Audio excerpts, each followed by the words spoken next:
छतरपुर में सहकारिता विभाग के सहायक समिति प्रबंधक, लेखपाल, विक्रेता, चौकीदार और भृत्य सहित कर्मचारियों ने अपनी लंबित मांगों को लेकर जिला सहकारी बैंक में जीएम को ज्ञापन सौंपा। कर्मचारियों ने बढ़े हुए वेतन और कलेक्टर दर के अनुसार वेतन भुगतान की मांग की। वहीं कर्मचारियों ने गेहूं शॉर्टेज के नाम पर जारी नोटिस का भी विरोध किया है। उनका कहना है कि नागरिक आपूर्ति निगम की ओर से करीब 60 से 65 कर्मचारियों को गेहूं की बोरियों में वजन कम होने को लेकर नोटिस दिए गए, जबकि शॉर्टेज की जानकारी उन्हें समय पर नहीं दी गई। कर्मचारियों का यह भी आरोप है कि उन्होंने पूरा गेहूं वेयर हाउस में जमा कराया था और 1 महीने बाद कमी की जानकारी देकर वसूली की कार्रवाई की जा रही है। उन्होंने मामले में वेयर हाउस और नागरिक आपूर्ति विभाग की भूमिका की निष्पक्ष जांच की मांग की है। कर्मचारियों ने शॉर्टेज के नाम पर वसूली पर रोक लगाने, उच्च स्तरीय जांच समिति गठित कर उनकी मौजूदगी में गेहूं को दोबारा तुलाई कराने और रुका हुआ बढ़ा हुआ वेतन जल्द जारी करने की मांग की है। लोग इस संबंध में आवेदन देने आए हैं। कई वर्षों से जो हमारी लंबित मांगे हैं, जो कलेक्टर दर का हम लोगों को वेतन नहीं मिल रहा है, इसके अलावा जो अतिरिक्त बढ़ा हुआ वेतन है, चाहे वो हमारा सहायक समिति प्रबंधक हो, लेखपाल हो, विक्रेता हो और चौकीदार भृत्य हो, जो भी वेतन हम लोगों का अतिरिक्त बढ़ा हुआ है, कलेक्टर दर का वेतन है, ये हम लोगों को कई वर्षों से नहीं मिल रहा है और शासन स्तर पर कई बार इसमें आदेश भी हो चुके हैं, लेकिन इसके बाद भी इसका पालन नहीं हो रहा है।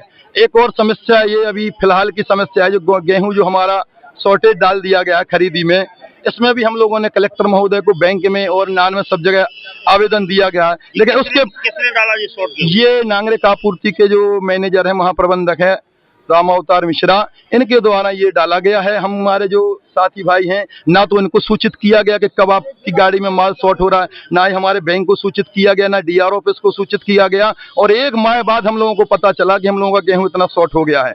ऐसी कुछ जानकारी मिलेगी? आपने ज्ञापन दिया था? कर रहे हैं आप लोग, आज किस संबंध में ज्ञापन दिया है, क्या मांग कर रहे हैं आप? आज हम लोग यही मांग कर रहे हैं कि जो हमारा बढ़ा हुआ वेतन है, कलेक्टर दर का वेतन है, ये हमको मिले और जो शॉर्टेज के लिए हम लोगों को जो नोटिस दिए गए हैं, जब तक जांच नहीं होती है तब तक ये वसूली पर रोक लगाई जाए।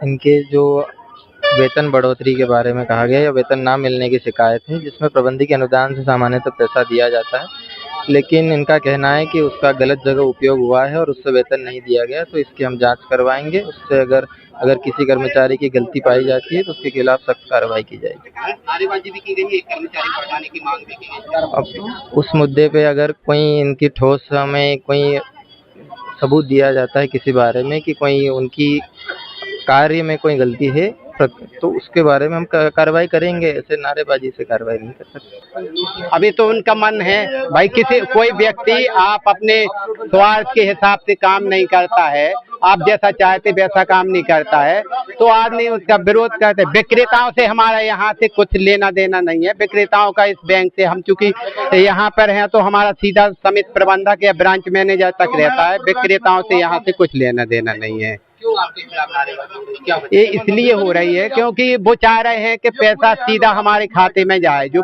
इनको 3-3 हजार रुपए अतिरिक्त वेतन मिलता है, जबकि ये डीआर ऑफिस से पैसा आता है और डीआर का ऑर्डर है कि ये पैसा पहले समिति के खाते में जाए। तो जो आदेश है हम उसका पालन कर रहे हैं। हम इनके कहने से, मौखिक कहने से, हम इनके, चूंकि ये पैसा इनका नहीं है, ये पैसा शासन का है, तो शासन जो निर्देश देगा हम उसके अनुसार कार्य करेंगे, ना कि किसी के व्यक्तिगत कहने से।